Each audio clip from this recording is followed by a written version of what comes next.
ওই দেখো তখন শ্যামলদাও যেতেন। হ্যাঁ, ওদের তো ফ্যামিলি আছে। হ্যাঁ, আমার ইচ্ছে ছিল। আচ্ছা, তখন কি পারভিন সুলতানা যেও গান শিখছেন? হ্যাঁ, দিদি তো আসতেন। তোমার বিয়ে হয়ে যাবার পরে ওই ভোর 5টার রুটিনটা ছিল? ভোর 5টায় আমাকে তো উঠতেই হতো, 6:30টায় পৌঁছতে হতো। তা অনেক সময় আমি ভাবি, হ্যাঁ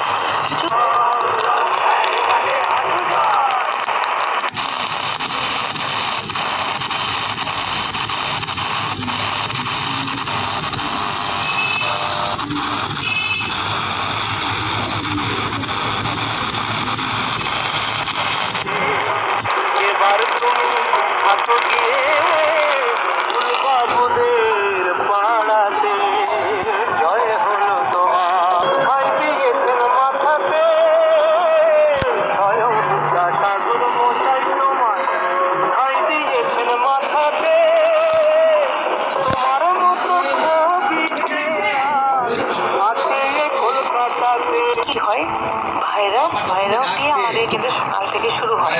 সূর্য উদয় যখন হয় না, সবসময় আমরা আকাশটা আস্তে আস্তে সূর্য তখন খুব মোলায়েম একটা ভাব থাকে, উঠবে হ্যাঁ উঠবে, তখন খুব কোমল একটা ভাব থাকে না, যার জন্য না ভৈরবে যখন ঋষভ বা